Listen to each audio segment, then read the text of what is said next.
오직 성경, 솔라 스크립처, 오직 믿음, 솔라 피데, 오직 은혜, 솔라 그라티아를 추구하는 자들이 시편 찬송을 대부분 부릅니다.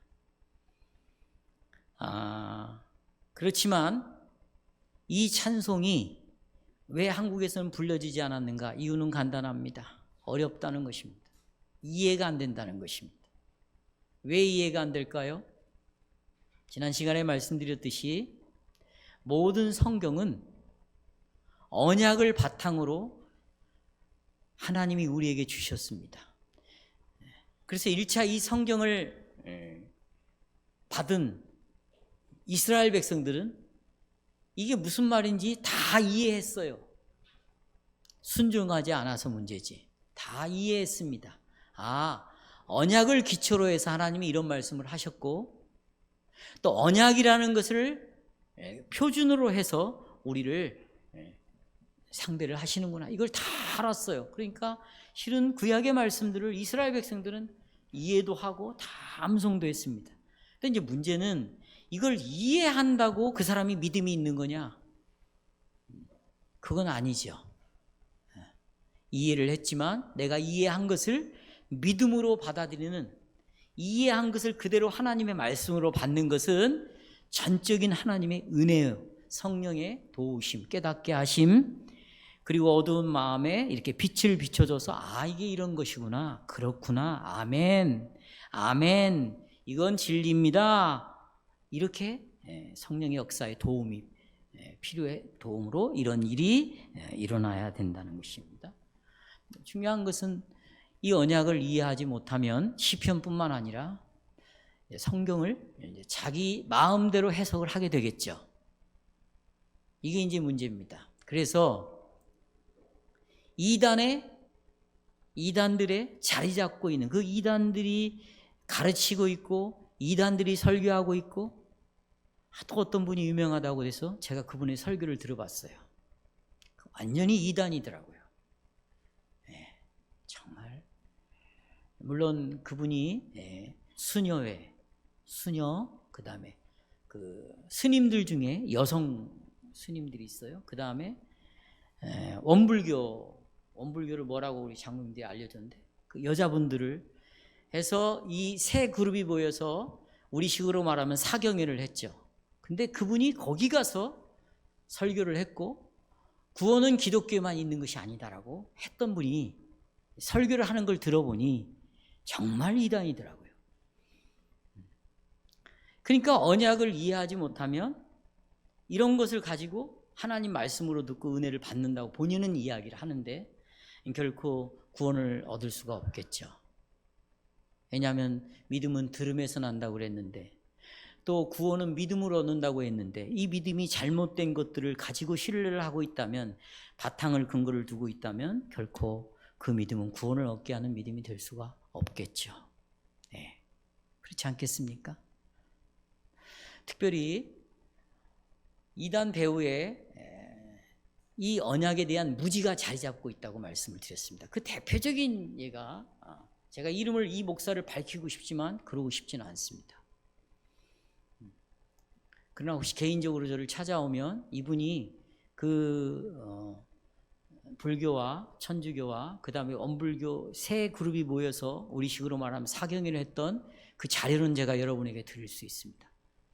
거기에는 분명히 구원은 기독교에만 있는 것이 아니다라고 외쳤던 분이죠. 그분은 통합측의 목사이고 이미 자유주의 신학의 선도주자인 한국 기독교 장로교의 교수와 또 연결이 다 되어 있는 사람입니다. 자, 이런 이단들의 배후에는 언약에 대한 무지가 자리 잡고 있다. 어떤 언약에 대한 무지가 있을까요? 그것은 교황파의 미사입니다. 로만 캐톨릭의 미사죠. 이들은 언약을 잘못 이해했기 때문에 실은 이런 이단이 된 것입니다. 예를 들자면 이런 것이죠. 자, 그들의 미사와 우리의 오늘 드려지는 이 성찬은 어떤 차이가 있을까요, 여러분? 차이점이 많습니까?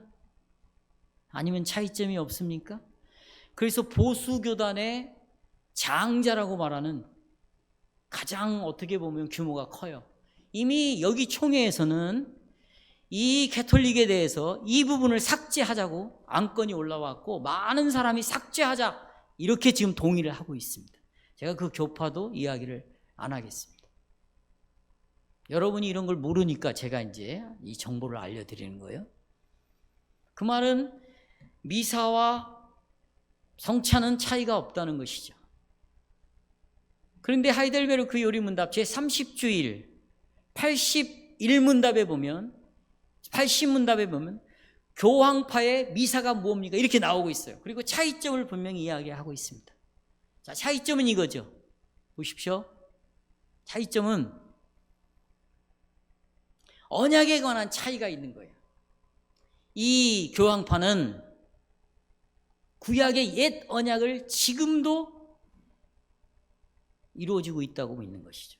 구약의 옛 언약 가운데 뭐가 있습니까? 제사제도가 있습니다. 제사제도. 그 제사 중에 가장 중요한 핵심적인 제사가 속죄제죠. 속죄제는 피를 흘리게 하는 제사입니다. 왜 피 흘리는 제사가 중요합니까? 핵심입니까? 하나님이 이들의 하나님이 되고 또 이 이스라엘은 하나님의 백성이 되었습니다. 백성과 하나님과의 언약 관계를 맺었습니다. 이것을 유지시키는 방법이 뭐냐? 그것은 제사입니다. 제사. 그 제사 중에 속죄제가 중요한 역할을 하는 거죠. 어떻게 하나님과 백성과의 관계가 계속 유지될 수 있을까요? 속죄 제사가 중요한 것은 피를 흘리는 제사입니다. 피 흘리는 것은 곧 속죄를 하는 거죠. 이 속죄라는 단어는 오늘 오전반에서 말씀드렸듯이 언약반에서 말씀을 드렸듯이 속죄라는 것은 이 노예 시장에서 쓰던 단어입니다. 그러니까 노예들이 있는 곳에 내가 노예에 대한 값을 몸값을 이렇게 지불을 하고 그 다음에 노예를 사오는 거죠. 노예를 노예 시장에서 빼내는 거예요. 이걸 속죄라고 합니다. 속량이라고 합니다. 이걸 엑사 그러죠, 아고라죠, 또 헬라 말로 또 한 단어가 합쳐져 있는데요. 값을 지불하고 그를 빼내는 것, 구원해내는 것입니다. 이게 속죄입니다. 그러면 속죄제는 뭔 말일까요? 짐승이 피를 흘려서 이 피가 우리의 값이 되어져서 우리를 죄에서 빼내는 것을 말하는 것입니다. 그러니까 피가 값이죠. 이게 굉장히 중요해요. 1년에 한 번씩 대속죄일에는 대제사장이 시은좌 속죄소에 들어가죠. 그게 지성소 안에 있는 법궤 아닙니까? 거기다가 피를 뿌리면 이게 하나님이 받으시는 값이에요. 이 피값으로 이스라엘 백성들의 모든 죄를 용서하는, 이게 하나님과 백성과의 이 언약 관계를 유지하는 아주 중요한 것이죠. 그래서 그들은 아침에도 속죄제, 점심도 저녁도 속죄제를 계속 드렸어요. 그러니까 제사장들이 굉장히 바빴겠죠. 이유는 날마다 죄를 지으니까 날마다 속죄제를 드려야 되는 거예요. 그러나 이렇게 날마다 계속해서 드리는 이 속죄제는 누구를 가리키는 것인가? 단번에 우리의 모든 죄, 한 번에, 일회용이 아니야, 한 번에 우리의 모든 죄를 완전히 영원히 해결하는 속죄제로 오시는 예수 그리스도를 가리키는 것이죠. 그렇죠? 계속해서 드리는 속죄제가 이제 골고다의 십자가에서 스탑, 멈추게 되었어요. 왜냐하면 예수님이 한 번 죽음으로 우리의 죄를 완전히 성취해버렸기 때문에, 이 속죄제를 예수님이 죽음으로 성취했고 완성했기 때문에 더 이상 속죄제를 드릴 필요가 없는 거죠. 그런데 이 로만 캐톨릭은 보세요. 지금도 이 떡과 잔을 통해서 예수님이 속죄 제물로 지금도 계속해서 죽는다는 거예요. 그래서 이 떡과 잔을 먹는 순간 마술적으로 갑자기 A라는 물질에서 B라는 물질로 바꿔진다는 거예요. 떡과 포도주에서 예수님의 살과 피로 변형이 생긴다는 거죠. 마술이에요. 마술은 없는 것에서 갑자기 생기는 것이죠. 네. 이렇게 해서 이 예수님의 살과 피가 능력을 발휘해서 우리의 죄도 용서하고 선행을 하도록 한다, 이거죠. 그러니까 결국 옛 언약과 예수님이 이 잔은 내 피로 세운 새로운 언약이라고 말하는 예수의 죽음의 새 언약과 어떤 관련이 있는가에 대해서 무지한 거지요. 무지한 거예요. 그래서 지금도 옛 언약이 새 언약으로 바뀐 것뿐이에요. 옛날엔 짐승을 잡았지만 지금은 예수님이 이제 제물이 되어서 날마다 죽어야 되고 순간마다 죽어야 돼. 그래서 미사 때마다 예수님이 떡과 포도주가 살과 피로 바꿔지는 이런 일이 일어난다는 것입니다. 그러려면 여러분, 제물은 예수님이 되는 거고 제단이 있어야 되겠죠. 그 다음에 그 제물을 잡는 제사장이 있어야 되지 않겠어요? 자, 이 제사장이 이제 누가 됩니까? 신부가 되는 거예요. 그래서 그 신부가 아주 중요한 역할을 하죠. 그러니까 중요한 것은 예수님이 골고다 언덕에서 이루신 이 사건보다 더 중요한 것은 지금 계속해서 떡과 잔이 포도주, 예수님의 살과 피로 변하는 것이고, 이걸 변하는 데 있어서 봉사하는 자는 신부고, 그 신부의 역할이 결국 예수 그리스도를 통하여 우리를 구원시키는 일을 한다. 지금도 구약의 속죄제는 지금도 계속 이어지는 거죠. 이렇게 언약을, 옛 언약과 새 언약을 이해하지 못하면 이런 이단이 나오는 것이에요. 자, 예배도 마찬가지입니다. 언약을 이해하지 못하면 정상적으로 예배를 드릴 수가 없습니다. 이 교회의 구조도 언약을 이해하지 못하면 교회 생활을 정상적으로 하기가 어려워요. 성도 여러분, 왜 여러분들이 목사와 장로와 집사만 직분자로 임명합니까? 왜 다른 것을 직분으로 임명하지 않습니까? 인정하지 않습니까? 왜 우리 교회는 무슨 원로 목사, 원로 장로, 무슨 원로 권사, 무슨 명예 권사, 왜 이런 걸 인정하지 않습니까? 왜 우리 교회는 서리 집사와 권사를 인정하지 않습니까? 이유는 간단해요. 성경에 없는 것을 왜 사람이 만들어서 직분으로 만들어 세웁니까? 그럼 우리가 이 계시의 말씀보다 더 권위가 있는 것입니까? 하나님이 성경에 없는 방식으로 우리를 예수 믿게 하셨습니까? 그런 일은 있을 수가 없겠죠. 다시, 성경에도 없는 방식을 가지고 예수 믿게 하겠습니까? 만약에 그것이 통한다면 기독교는 성경 없이 이제 우리 방식대로 예수를 믿으면 되는 것입니다. 그러면 기독교는 어떻게 될까요? 각 사람마다 믿는 하나님이 다 달라요. 예수님도 다르고요. 그러면 자기 종교가 생기겠죠. 자기 종교. 이런 일이 생기는 거예요, 지금. 그래서 어떤 설교를 들으면 나하고 딱 코드가 맞아. 그건 뭐냐면 옛날 구약의 제사장이 말이죠. 구약의 그 백성들이 자기에게 맞는 제사장을 자기 개인의 소유 제사장으로 선지자로 삼았어요. 그래서 이 사람들은 그 개인이 원하는 제사를 드려주고 원하는 예언을 해주는 거예요. 평안하다, 문제가 없다, 당신은 심판이 없다, 다 하나님은 이런 분이시다, 이런 뜻을 당신에게 가지고 있다, 이렇게 말을 해주니까 그런 사람들을 따라서 이제 자기 나름의 목사를 정하기도 하겠죠. 여러분, 왜 우리가 직분을 세웠습니까? 언약이에요. 언약 때문이에요. 언약에는 보세요, 두 가지 요소가 들어있습니다. 이걸 이스라엘 백성들은 다 알았어요. 다 알고 있었어요. 우리도 알아야 된다는 거예요. 구약의 옛 백성도 알고 있다면, 그렇죠? 약속과 책임이라는 것이 있어요. 약속은 뭡니까? 하나님이 우리에게 주신 거, 이걸 은혜라고 말해요. 이걸 기쁜 소식, 굿뉴스라고 말해요.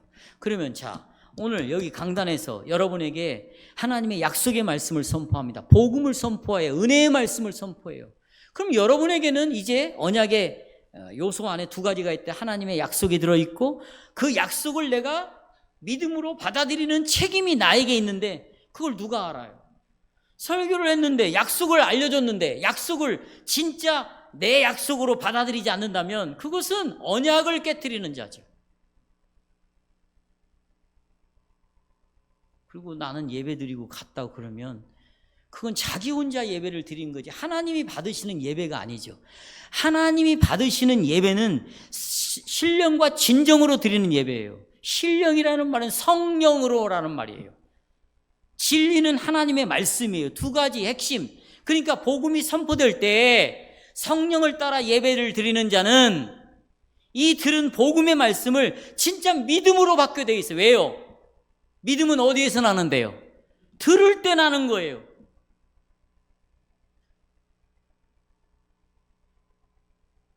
그러니까 이 설교를 들으면 아멘 이렇게 믿음이 생기는 거죠. 믿음이 생기지 않는다. 믿음이 생긴다. 이걸 누가 알아요? 부인도 몰라요. 부인도 남편도 다 속일 수 있어요. 하나님만 아시는 거예요. 그러나 그럼에도 불구하고 하나님만 아시는데 하나님은 그럼에도 불구하고 교회에게 사명을 줬어요. 어떤 사명? 성찬 전에 반드시 성도들을 살펴라. 첫째는 이 사람이 신자인지 불신자인지, 또 하나는 외식하는 자인지. 두 가지예요. 예수님이 말씀하셨어요. 또 그것을 사도들이 계속해서 이야기했어요. 직분자들에게, 예수와 사도가 교회에게 직분자를 세워서 불신자인지 신자인지, 아니면 이 사람이 외식자인지 유선자인지, 아니면 참으로 경건한 자인지, 그 약속을 끝까지 신뢰하는, 오늘 사도 바울이 1절에 말한 나는 여호와를 신뢰합니다 라는 자인지를 살피라는 거예요. 살피라는 거예요. 언약 때문에 직분자가 세워지고 하나님이 우리를 찾아오시고 우리가 나가야 되는 책임이 있는데 이 사람이 거짓말로 나가는지 참으로 나가는지 살펴야 될 거 아니에요. 그래서 직분자 장로가 세워지는 거예요. 장로는 무슨 당회를 하고 무슨 뭘 통과를 시키고 아니면 중요한 사항을 우리 당회에서 결정해가고 성도한테 알려주고 됩니다 안 됩니다 이걸 결정하는 게 장로가 아니에요. 헌법에도 없어요. 그리고 처음에 장로를 만들었을 때 구약도 그렇고요 신약도 그렇고요, 그 다음에 이 장로교가 오는 스코틀랜드에서 많은 장로교 정치, 제가 제1칠의서 제2칠의서를 숙달을 했어요. 숙달을. 왜? 거기로부터 장로 정치가 왔으니까. 그것이 미국으로 건너가고 미국에서 오염되어져 가지고 한국으로 건너온 거니까. 없어요 그런 거. 장로들이 하는 일, 영혼을 살피는 거 외에는 없습니다. 이해하시겠죠? 이런 말도 하지 말라고 그러는데. 그래서 언약 구조 안에서 직분자도 있는 거고 목사도 이 언약 구조에서 있는 거예요. 여러분, 저를 청빙할 때 서로 약속했잖아요. 제 생계를 책임지겠다고. 거기 보면 집까지도 책임지라는 거예요. 좋아요. 여러분 그 책임을 다 하시냐고. 또 나는 목사로서 성도들과 약속을 언약을 맺은 거예요.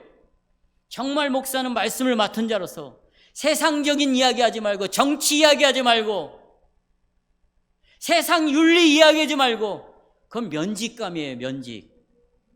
그런 강의는 여러분 유튜브 들어보면 얼마든지 들을 수 있어요. 교회 밖에는 구원이 있다 없다? 교회에서만 구원의 소식을 들을 수 있는 거예요. 그러면 성경이 구원의 책이면 이 성경으로 올바로 해석해서 여러분에게 설교하는 거 아니에요? 내가 그 책임을 다해야죠. 가르치는 일과 그 다음에 복음을 전하는 일. 그렇죠. 저는 8년째 있지만 이 일에 게으르지 않았어요. 쉬지 않고 성경을 가르쳤어요. 설교를 했습니다. 이것도 언약적 관계예요.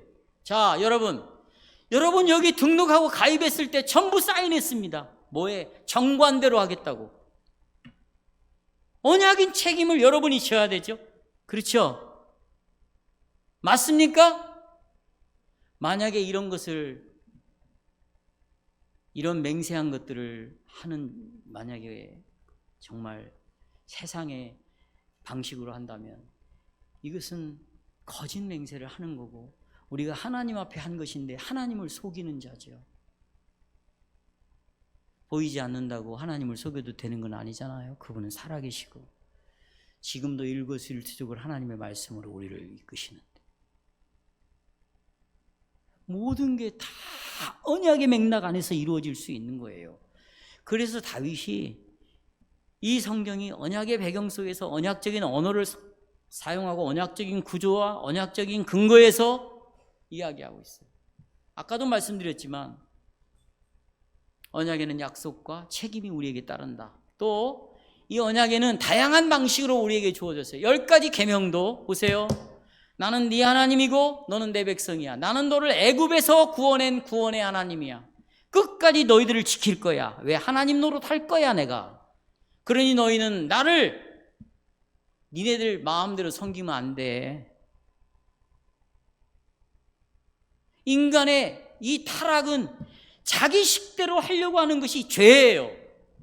이렇게 강조를 했어요, 여러분. 아담과 하와가 자기 식대로 하나님처럼 되려고 했잖아요. 어떻게? 뭘 따먹음으로? 이게 죄예요. 그래서 하나님께서는 구원을 먼저 말하고, 왜냐하면 거듭나지 아니하고 구원받지 못한 영혼은 새로운 삶을 살 수가 없습니다. 다시 태어나야 돼요. 고쳐갖고는 사용할 수가 없어요. 아무리 고쳐도 그 안에는 선한 것이 나올 수가 없고 하나님의 뜻에 순종할 수가 없어요. 그래서 다시 태어나야 되는 거예요. 다시 태어나야 되는 거예요. 죄는 그만큼 무서운 거죠. 다시 태어났어요. 그래서 애굽과의 관계를 끊어버리고 바로와의 관계를 끊어버리고 그들의 옛사람을 죽여버리고 그것을 상징적으로 보여준 게 뭐예요? 어린 양이 6월절 날 죽잖아요. 그건 하나님의 백성들이 죽어야 돼. 근데 대신 속죄 제물이 죽었어요. 뿐만 아니에요. 홍해바다를 건널 때도 이스라엘 백성들이 죽어야 돼. 근데 그들은 살아났어요. 뭘 상징하는가? 그들은 애국과의 관계에 대해 죽어버리고 바다와의 관계에 죽어버리고 세상과의 관계에 죽어버리고 이제 하나님에 대하여 살아난 거예요. 다시 말하면 말씀에 따라 순종할 수 있는 자로 살아난 거죠. 그래서 하나님 10가지 계명을 준 거예요. 그걸 순종할 때 언약이 유지가 되는 거죠. 유지가. 그러니까 우리의 스스로는 그걸 지킬 수가 없지만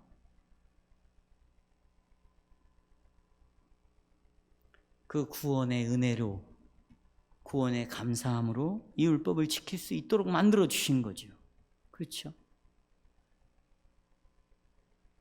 모든 것이 이렇게 언약과의 관계에서 이루어진 거예요. 오늘 우리가 읽은 시편 25편도 마찬가지예요. 여기 지금 원수들에 대해서 쭉 나오는데요. 여러분, 이 원수냐 내 편이냐 내 원수냐를 뭘로 정의를 내리는 거예요? 개인적인 사적인 문제입니까? 아니면 여러분의 뭘 어떻게 감정을 자존심을 아니면 여러분에게 해를 끼쳐서 여러분의 원수가 되었어요? 그게 아니잖아요. 그러니까 언약을 이해하면 원수라는 말이 뭔지 악인이라는 말이 뭔지 의인은 어떤 사람을 가리키는지 하나님의 회중은 뭔지 언약의 백성들은 뭔지 왜 사울과 다윗이 이렇게 분명하게 분리가 되는지 구별이 아니라 완전히 분리가 되는지 가인과 아벨이 나눠지는지 이삭과 이스마엘이 왜 나눠지는지 신약에 와서 왜 이런 것들이 분리가 되어지는지 이게 이제 이해가 되어지고 믿어지는 것이죠. 그래서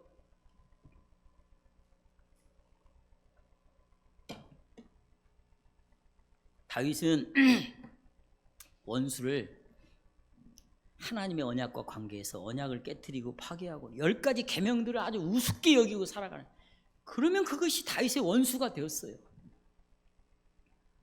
우리는 여러분 제가 묻습니다. 10가지 계명 중에 살인하는 것, 간음하는 것, 도둑질하는 것만 10가지 계명 중에 들어가 있고 나머지는 10가지 계명이 아닙니까? 네? 말해보세요. 오늘 주일을 보며요. 주일이라는 것은 여기 우리가 읽잖아요. 계시록에 보면 하루 종일이에요. 하루 종일이에요. 여러분과 제가 이 언약을 이해한다면 이 계명은 그냥 우리가 하는 얘기가 아니겠죠. 그냥 습관적으로 하는 것이 아니겠죠. 그래서 우리가 성찬에 참여하기 전에 예식서에 보면 자기를 먼저 살피라고 되어 있어요. 뭘 살핍니까? 거기 그렇게 나와 있어요. 내가 이 죄로 인하여, 이 죄에 대하여 먼저 슬퍼해야 된다는 거예요. 왜요? 이 죄 때문에 예수를 십자가로 몰아냈거든요. 내 죄가 예수님을 십자가로 몰아내서 실은 본디오 빌라도가 죽인 게 아니고 바로 너가 당신이 내 죄가 말이죠. 예수를 십자가로 몰아갔어요. 내 위에 쌓여진 내 죄로 인하여 그 가공할 만한 진노가 예수님 위로 쏟아진 거 아니에요. 믿으세요? 그렇다면 내 죄가 예수를 진노받게 했고 예수를 죽였어요. 그러니까 내가 예수를 죽인 살인자인 거예요, 여러분. 그렇다면 여러분 이 성찬 앞에 나왔을 때 이게 지금 예수님의 떡과 잔 아닙니까? 예수님의 죽음이에요. 이 죽음이 누구 때문에 왔는가? 누가 죽였는가? 내가 아닌가? 그러면 이 죄에 대하여 증오함을 갖고 와야지. 여기에 증오해야지, 미워해야지, 그리고 애통해야지. 왜? 내가 예수님을 죽음으로 몰아넣구나.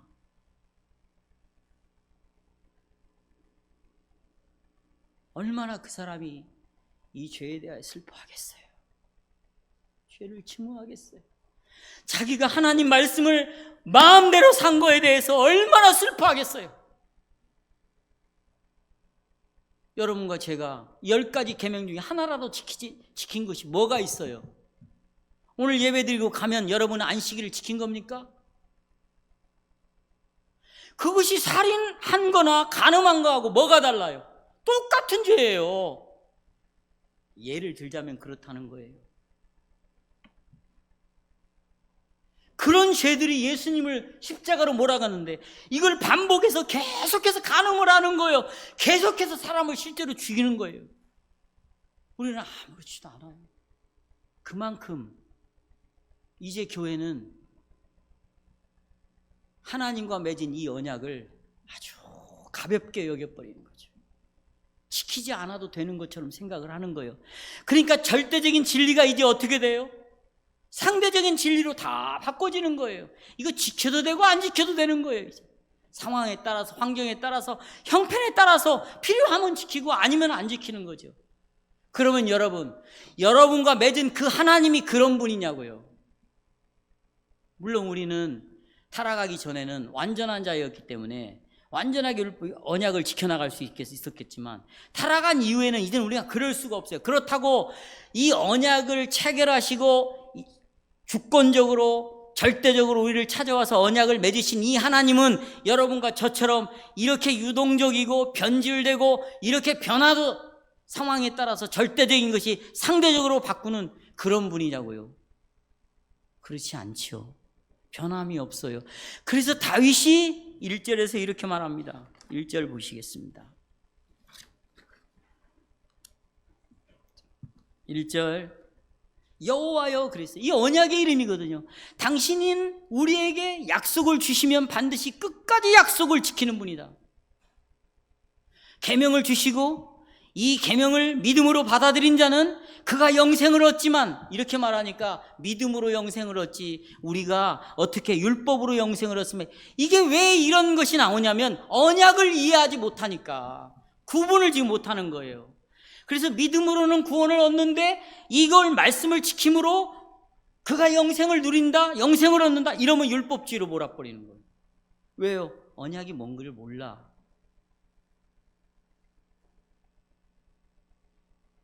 그래서 약속을 주시면 그 약속을 끝까지 지키시는 여호와. 내가 여기 보세요. 1절에 나의 영혼은 누구만 바라본대요? 주만 바라봐. 내가 다른 사람에게는 도움을 구하지 않겠다는 거예요. 이게 언약 백성이에요. 우리가 가져야 될 책임이에요.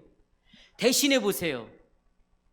하나님이 우리에게 모든 것을 책임지고 해결해 주시겠다는 거예요. 여러분의 손에 기술이 있어서 여러분을 책임지는 게 아니라 오늘 밤이라도 여러분 보세요. 여러분의 생명을 불러가면 그걸로 끝나는 거예요. 끝납니다, 여러분. 살려주셨어요. 누구를 의지하라고? 여호와를. 왜냐하면 그분만이 나의 도움이다. 나는 그래서 다윗이 하는 말에 나는 다른 데서 내 도움을 구하지 않겠다. 그래서 2절에 이렇게 말합니다. 2절 같이 읽어볼까요? 시작. 주께 의지하였사오니 내가 뭘 당하지 않게. 첫째, 부끄러움 당하지 않게 해주십시오. 두 번째, 내 원수가 나를 이기지 않게 하십시오. 이것도 보세요. 하나님이 약속을 했어요. 다윗에게. 여러분, 이 언약의 말씀에 약속을 했어요. 나를 신뢰하는 자는 절대로 버림당하지 않는다. 부끄러움 당하지 않는다. 하나님의 언약을 깨트린 원수들이 절대로 너희들을 이기지 못한다. 심지어 예수를 믿는 것 때문에, 내가 이 복음을 지키는 것 때문에 목배임을 당하고 내가 작두로 잘림을 당하고 불에 화형을 당하더라도 그들이 결코 너를 이길 수가 없다. 약속을 했어요.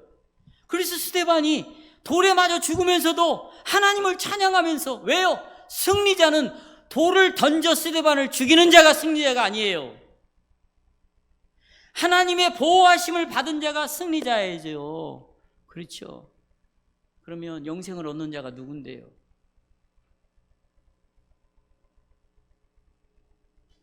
예수를 믿는 자 아닙니까? 멸망치 않고 영생을 얻는다고 약속을 했잖아요. 여기 그래서 부끄러움을 당하지 않는다. 그리고 절대로 원수가 너를 이길 수가 없다. 하나님이 분명히 약속했어요. 아무리 원수가 강해도 보세요. 여리고 성을 믿음으로 도니까 무너지잖아요. 원수들이 예수님을 십자가에 못 박았지만 그걸 승리의 노래로 바꿔버리잖아요. 그 십자가가 우리를 어떻게 만들었습니까? 우리를 원수의 손에서, 죄의 권세에서 건지셨고 마귀의 권세에서 우리를 자유케 했다. 결국 승리자는, 사람들은 예수를 죽었으니까 패배자라고 말하지만 그 죽음이 우리에게 생명을 주었다면 죽음은 승리인 거예요. 그래서 나는 여호와만 의지한다. 그리고 3절에 이렇게 말합니다. 2절에 보시면, 후반절에 보면 나의 원수로 나를 이기지 못하게 하시옵소서. 여러분, 만약에 이 세상이 여러분을 이긴다면 하나님의 약속은 거짓되겠죠. 그렇죠? 그러면 그 하나님의 약속을 믿었던 다윗은 얼마나 실망을 하겠어요. 그러나 하나님의 이름 때문에 결코 원수는 우리를 이길 수 있다 없다. 여러분들이 하나님의 약속의 복음을 붙잡고 사는 한 누구도 여러분을 멸망시킬 수 없어요. 여러분 안에 있는 소망, 기쁨, 구원, 여러분 안에 있는 평안, 하나님의 약속들은 여러분 더 풍성해지는 거예요. 그래서 바울이 그랬어요. 내가 약할 때 가장 어떻게 된다? 강해진다.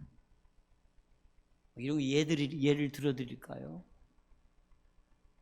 그래서 이기지 못한 나의 3절에 주를 바라는 자는 결코 여호와를 신뢰하기 때문에, 다시 말하면 언약으로 이해해야 돼요. 하나님의 약속을 내가 끝까지 신뢰함으로 나는 수치를 뭐하지 아니하리라. 이게 신앙 고백이죠. 이게 여러분, 수치를 당할까 봐서 하나님의 약속을 버리면 안 되죠. 내가 어떤 모임에 나가지 않으면 내가 수치를 당할 것 같아요. 응? 그들이 나에 대해서 다르게 생각할 것 같아. 그러니까 거기에 나가기 위해서 하나님의 계명을 버리고 나갑니까? 제가 이 얘기했죠. 고등학교 3학년짜리가 유튜브에서 봤다고 그랬어요. 이 고등학교는 수요일날 이야기 한번 했잖아요. 모든 행사에서, 모든 강의에서, 모든 연설에서 기독교의 기자도 끊으면 안 된다고 결정을 냈대요. 그것이 법적으로 정해져 있대요. 그 고등학교가 있는 주에서 아마 그렇게 정한 것 같아요. 그리고는 고등학교 3학년 졸업인데 고등학교 3학년짜리가 3학년이 나와서 연설을 하는데 교장 선생님이 연설문을 딱 줬대요. 근데 그걸 여러분 유튜브 보세요. 그걸 쫙 찢는 거예요. 쫙 찢어. 그러면서 이렇게 말합니다. 여러분, 내 생에 있어서 가장 감사한 것은 우리 어머니 아버지가 저에게 복음을 전해줘서 내가 이 예수를 믿게 되었다는 것입니다. 그리고 이것을 쫙쫙 찢고 나는 연설 대신에 나는 여러분에게 주의 기도를 선포하겠습니다. 그랬더니 교회 다니는 애들이 있지 않겠어요? 박수로.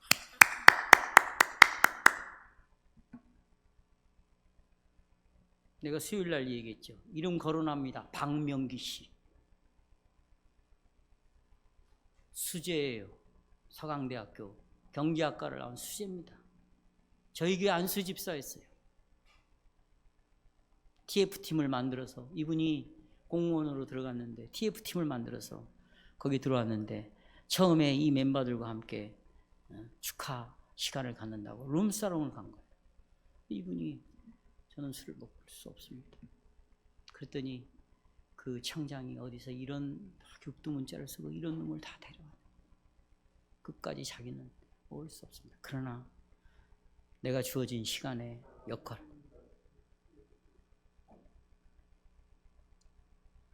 네, 그게요. 그런데 이분이 제가 역할을 목숨을 걸고 해내겠습니다 그랬어요. TF팀에 들어왔으니까. 나중에 술 마시고 그러더래요. 나는 어디 교회 안수 집사인데 너무 창피하다. 이거 지우지 마세요. 이거. 그게 신앙 고백인 거예요. 네? 다윗은 지금 그 고백을 하는 거예요. 하나님 때문에 내가 멸시를 당하고 하나님 때문에 손해를 보고 하나님 때문에 내가 마치 멸망받을 자처럼 가지만 나는 절대로 수치를 당하지 않습니다. 나는 이 약속을 믿습니다. 그리고는 이어서 4절에서 이렇게 말합니다. 여호와여 주의 도를 내게 보이시고 주의 길을 가르쳐 주십시오. 내가 걸어야 할 생명의 길을 알려주십시오. 내가 지금 이 상황에서 어디로 가야 될지 알려주십시오. 이게 무슨 말이에요? 봐요 여러분. 지금 다윗은 어디로 가야 할까를 알았어요. 알고 있었다니까요. 여러분 이것이 진리라는 거 알고 있어요. 그렇다고 여러분이 그 길이 가집니까? 그 길에 순종이 되어집니까? 안 되는 거예요. 그래서 누구의 도움이 필요하냐? 알게 해주십시오라는 말은 성령님 계속해서 빛을 비춰주세요. 내가 이 길을 갈 수 있도록 흔들리는 내 마음을 붙잡아 주세요. 혼란스러운 내 생각을 붙잡아 주세요. 그리고 이 길을 가는 자에게는 생명의 길이 있다는 걸 알게 해주세요. 이것이 성공이요 축복이요 이것이 하나님을 섬기는 길인가를 알게 해주세요. 하나님 나는 더 이상 하나님을 믿는 잘못 믿는 불량품이 되고 싶지 않아요. 엘리 제사장처럼 그 자식들처럼 여호와를 경외하는 자는 여호와가 너를 경외할 것이다 그랬어요. 네가 여호와를 무시하면 하나님도 너를 무시할 것이다. 사무엘이 엘리에게 한 말이잖아요. 여러분 언약이 생명의 길이라면 성령님 저를 이 길을 갈 수 있도록 도와주세요. 그러면서 5절에서 이렇게 말합니다. 여호와여 5절 같이 읽겠습니다. 시작. 여호와 나로 당신의 말씀의 진리로 나를 뭐 해주시고 지도하시고 나를 뭐 하십시오? 가르쳐 주십시오. 그 말이에요. 교훈하셔서 가르쳐 주십시오. 이런 길과 진리에 대해서 말하고 주의 길을 따라 걸어가야 하고 주의 진리 안에서 행한다고 할 때에 여기 보세요. 여호와의 길과 진리는 뭡니까? 하나님의 말씀의 진리예요. 율법을 가리키는 거죠. 이 말씀의 진리는 뭐라고요? 율법. 5절에 저기다 적으세요. 율법. 율법에 하나님의 뜻이 드러나 있잖아요. 그러나 그냥 여러분 그냥 쓰여진 글자 교리로 나를 가르치지 마시고, 이게 중요합니다. 교리로 그냥 가르치지 마시고 탁상공론처럼 가르치지 마시고, 보셔요. 내가 살아가는 삶 속에서 이것이 하나님의 진리라는 걸 뭐 해달라고? 길이라는 걸 가르쳐달라는 거예요.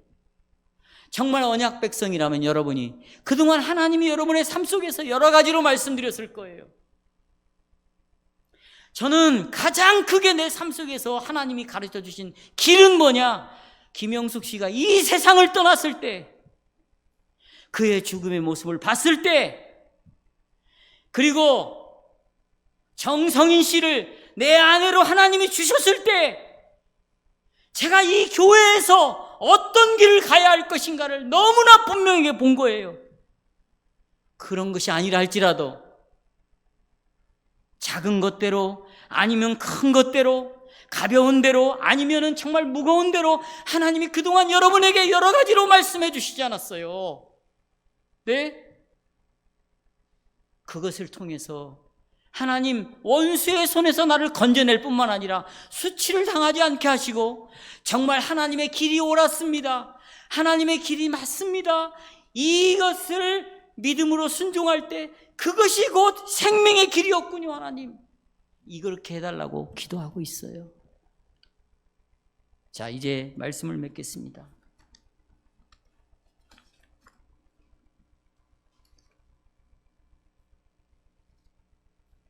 우리는 성도 여러분,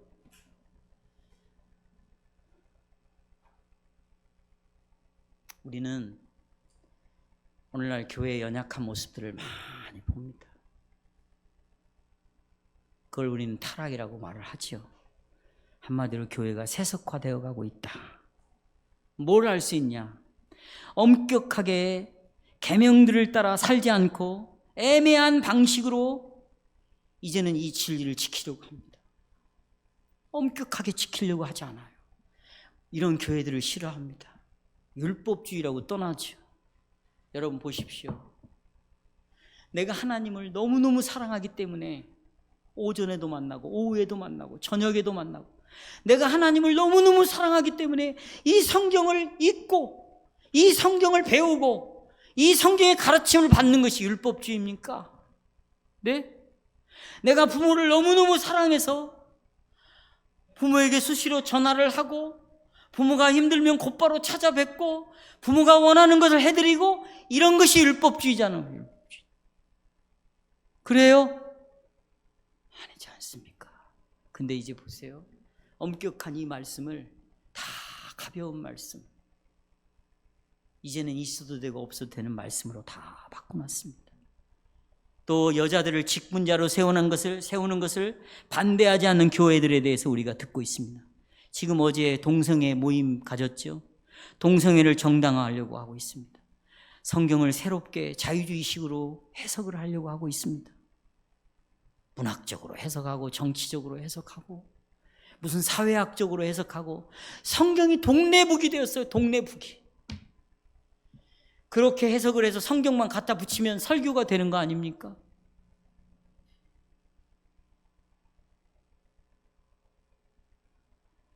인문학적 설교, 무슨 책을 읽고 그걸 거기서 교훈을 찾아내고, 여러분 그런 설교가 정말 인간이 이렇게 부패한 죄인이고, 또 이 성찬이 우리에게 있어서 절대적인 천국문을 여는 열쇠이고, 이런 직분들의 권징을 받는 것이 내가 정말 하나님의 울타리를 벗어나지 않는 길이고, 이런 설교를 할 수 있겠냐고.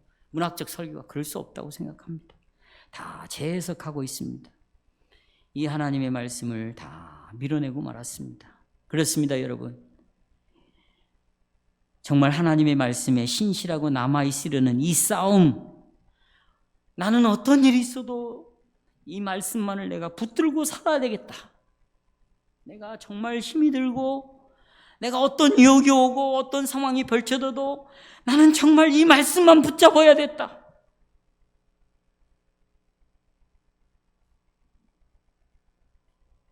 이것이 지금 우리에게 필요합니다.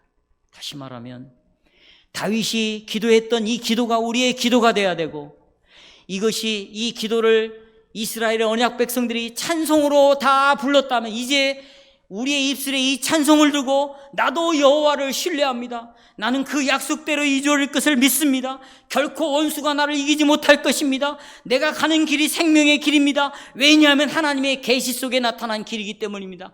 하나님 이 길을 가게 하여 주시옵소서. 이 찬송을 우리가 함께 부를 때 이 교회는 부흥의 역사가 일어날 것이라고 믿습니다.